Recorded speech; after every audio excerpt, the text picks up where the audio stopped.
All right, let's go ahead and begin. So again, this is Global Cyber Siege. This is all about ransomware's collapse, Cl0p's comeback, and 2025's power shifts.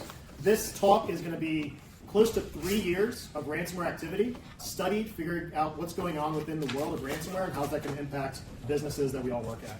I'm Steve Thomas, serial entrepreneur. I've built about 6 startups. I'm the founder of HackNotice, also published researcher on a variety of SQL injection attacks and other cybersecurity topics. So we cover all of up to the end of August, really focused on what are the key shifts in the ransomware landscape. What do we know about victims? What do we know about gangs? How are these all changing? Spoiler, so far this year, 3 gangs account for more than 30% of all the victims. That's pretty heavy concentration.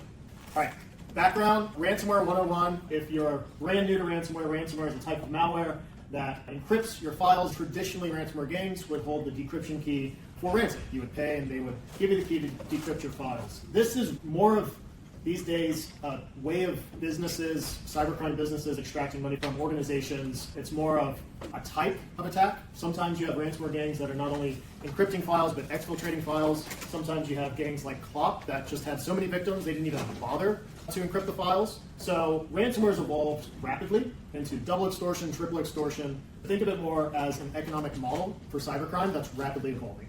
All this data comes from HackNotice, which is my company. Question is typically, why do you have this data? Why do you know so much about ransomware gangs? That's what we do every day on behalf of our clients. So we are a threat intelligence platform, and so we spend all day, every day monitoring these gangs, finding them. That allows us to have data like what we're using today to get some really key insights into what's going on in the world of ransomware.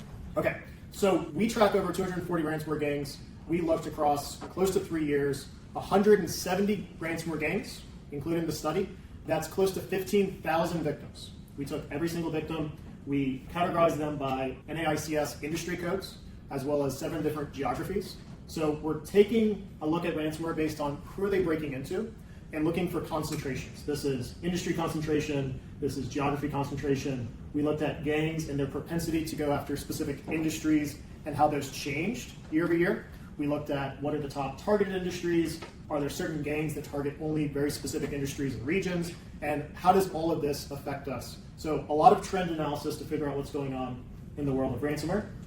What I want you to take from here is that this highlights gang activity concentration, and it's not a monolith. These gangs come up with their own targets, they come up with their own regions. You'll find some gangs that target hospitality, you'll find some gangs that target financial services. A lot of gangs target manufacturing. I think that's the green bar right there to the left. Understand that ransomware is a dynamic and growing area, and it's not static. This is how gangs change targets over time. Some gangs will completely abandon an industry based on, I'm going to assume, poor historical experience with that industry actually paying. Same thing with regions. So let's get into some key insights. The top line numbers, when you look at 2023 to 2024, are kind of boring. The gangs grew about 6%. The victims grew about 8%. But once you go a layer deeper, if you look at the underlying numbers, it gets really interesting. So the gangs that existed in 2023, 34% of those died. So they no longer existed in 2024. And in terms of the active gangs in 2024, 41% of those were brand new. So what this means is that the world of ransomware is rapidly changing. These are not static groups.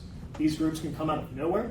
They can come out of nowhere and become a top gang within months, right? So consider the world of ransomware to be highly dynamic, and these gangs are breaking apart and forming new pretty much week by week.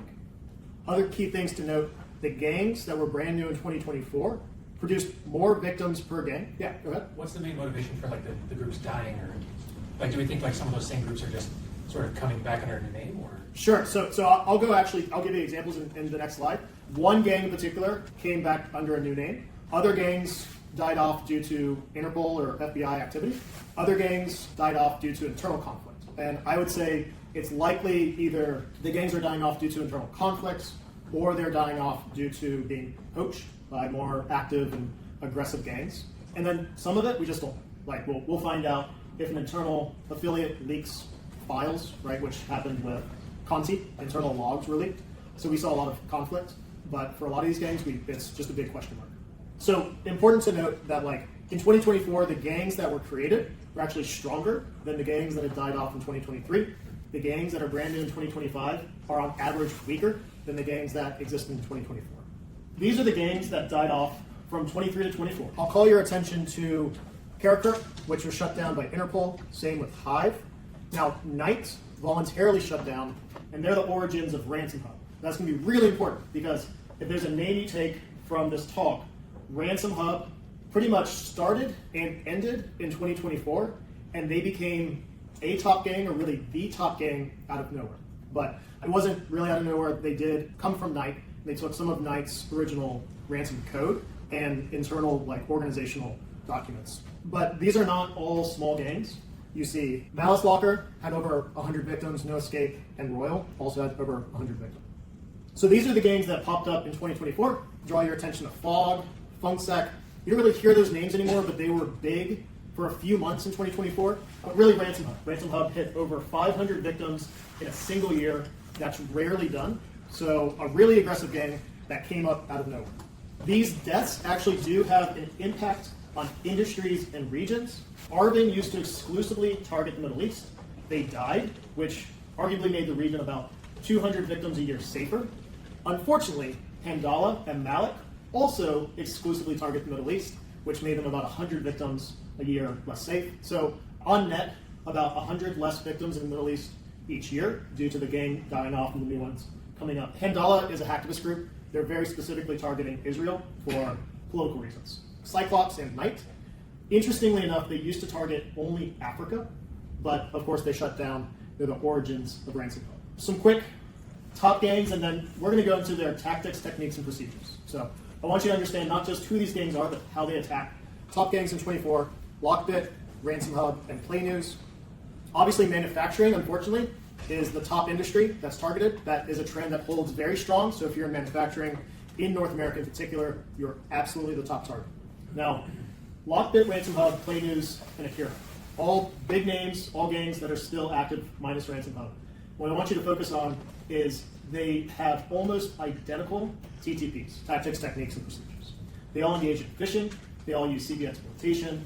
They differ a little in terms of initial access and then how they move around an organization. Some use command and control servers, some use credential stuffing, some use scripting, but they all engage in double extortion. That is, I'm going to make you pay for the key, and I'm also going to make you pay to not release your files online. There are gangs now that engage in triple extortion as well, so this is an ever-evolving technique. What's the drive? Why is manufacturing such a target? What is it about their infrastructure that makes it more valuable, susceptible? Sure, yeah. The underlying premise is these gangs are entirely motivated by money. If you see a lot of gangs doing the same thing, it's because those gangs want more money, and they think that's going to get them more money. So the underlying premise is that manufacturing pays, and the commonly accepted reason is if you can shut down manufacturing's operations, that directly impacts the bottom line. That's far more pressure on a business to pay. If you ransomed a law firm, they could potentially still practice law without that computer or computers, but if you stop the manufacturer from creating gypsum board, right, then they have every reason possible to pay that and try to get back to business. There's also reasons that manufacturing is a tempting target. Interpol is less likely to go after you than if you go after, say, a hospital. There are gangs that have gone after hospitals and very much soon after were targeted by Interpol and shut down. A lot of concentration on TTPs and how they all operate. Now, let's get into 2025 because everything changes, but it also stays the same. 2025, we have 9% more gangs, and we have so far a run rate of about 36% victim growth. So we're looking at close to 1.4x the number of victims this year than last year. So ransomware is definitely growing, and if you look at gang death, we have 37% gang death from last year. Go ahead. Are you seeing the ransomware, rate or whatever go up because of AI being used to power the ransomware cyber attacks? It could be. The one reason is Cl0p's back. So Cl0p had an additional 400 plus victims this year. I think AI is helping create new malware strains very rapidly, which avoids signature detection. So that's obviously, and there's one gang in particular that does living off the land. So they're constantly rewriting and deploying bins. We don't really know how AI is impacting us.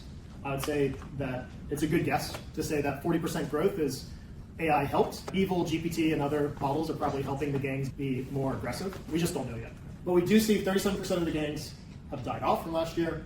We see 41% of the gangs this year are brand new. Now, the new ones are weak.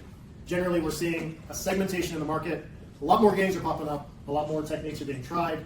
And so it's the opposite of a concentration in the market. North America in particular is even more of a target. Gone from 51% to 62%. So 11% growth in North America. Because of that, Europe's actually gone down. And so far this year, North America, South America, and Asia have already hit the 2024 numbers. So, we did it. We're already, at goal for the year, and we're looking to grow for the remainder of the year. This is very much going to be a big year for ransomware. Victims to date, some names that you may not have heard of. Akira you heard of, but Quillen is a top gang this year. And we'll get into how they attack. Cl0p's is back. We'll do a specific dive into Cl0p.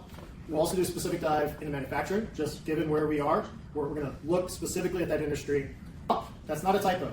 Cl0p is going to have about 17 times more victims this year than last year. And they've focused heavily on manufacturing. They do a little bit of information technology, retail trade, but also North America. In general, they're all focused on manufacturing as number one, and North America is number one. So again, if you haven't heard yet, North American manufacturing is absolutely a target. We're going to dig into exactly how it's being targeted. All right, so Cl0p, Akira, Quillen, Play News, Ransom Hub. One thing I'll throw out there, Ransom Hub is arguably dead now. We haven't seen a new victim for them since I think about January, but they're still one of the top 5 gangs targeting manufacturing, which means they did so many manufacturing victims while they're still alive that they're still in the leaderboard. But some new names. These are brand new gangs for manufacturing that you should pay attention to. World Leaks, Direwolf, JBlog, Cl0p's, and Payout Kings. Just looking at manufacturing, 60% of the targets are in North America, at about 22% in Europe. We are already at 109% of the victim count we had last year. So we are looking at about a 163% run rate. So 1.6 times as many victims in manufacturing as we had last year. 1 out of every 5 victims is a manufacturing company. We're looking at the tactics, techniques, and procedures of Cl0p, Quillen, Play News, and Akira. They do differ a little bit from the prior tactics and techniques that we've seen before. Play News doesn't do phishing, but all the rest do. Play News uses valid credentials. They're also the one that is standalone, where they're doing living off the land binaries. Some engage in scripting, some engage in scheduled tasks, but they're all using double extortion. If you know how these gangs are attacking, you can make sure that your defenses line up, and you can also understand that those are the parts of your defenses that are going to be most tested. If all of the gangs engage in CV exploitation, and you see someone doing perimeter scanning, probably for what you're running, and if those have CVs, then you may be able to quickly detect that you are being targeted by one of these groups. Certainly, if you have a way of monitoring scheduled tasks, then even if they initially got in, you could prevent additional actions. So let's talk a little bit about some of the gangs. Alpha VM, they decided to shut down because they allegedly received about $22 million, and that was a large enough payment that they retired. So they are allegedly on a beach somewhere, enjoying the good life and not engaged in ransomware anymore. You see Interpol taking out Black Suit, Dispossessor was taken out by the FBI, Donex was disrupted and someone released their decryptor and they said, great, we're done. We even had a hacktivist group. So Trigona was infiltrated by hacktivists and they are completely shut down by hacktivist group. Snatch had their Telegram channel banned and they said, that's it, that's too much work for us, we're done. So even a small disruption can cause a gang to shut down. And Ransom Hub had an internal conflict. I don't really know what the details are, but it was enough for a top gang to just stop. So you're going to see gangs breaking apart, coming together. There's a lot of poaching going involved. There's hackers that work for multiple gangs at the same time. It's a really dynamic area of cybercrime. And here's some new gangs. As I mentioned, no one's really standing out as the next Cl0p or the next Ransom Hub, but you can see just from the sheer quantity, these gangs are just popping up everywhere. I think it's safe to say that a lot of them see money or easy money as a reason for why they're doing it. So, new kids on the block, not really someone in here that I want to call out, but certainly some names in here that may take off as the next big game.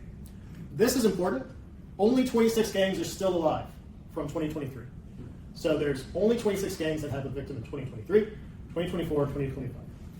These are the most seasoned, hardened gangs. These are the ones that appear to be sticking around unless Interpol takes action. Akira, Cl0p, Quillin, you've probably heard Lockbit. They actually have fewer victims these days than they used to, but these are durable brands, if you will, if cybercrime can have a brand. Let's talk about Cl0p. Is this the same Cl0p as 2023? No, absolutely not. Cl0p in 2023 very famously exploited the movement vulnerability. It was a 0-day. They had, I want to say, 600 victims, a large quantity of victims. They appear to be operating in the same manner. So Cl0p came out with about 400 victims January through March. And then they've really only had one victim each month after that. The assumption is they had another 0-day, they exploited it, they got about 400 victims, and then it was patched, or enough people knew about it that they blocked it. And so they're just quietly waiting their time for the next 0-day. So Cl0p is really lumpy in terms of their victim announcements.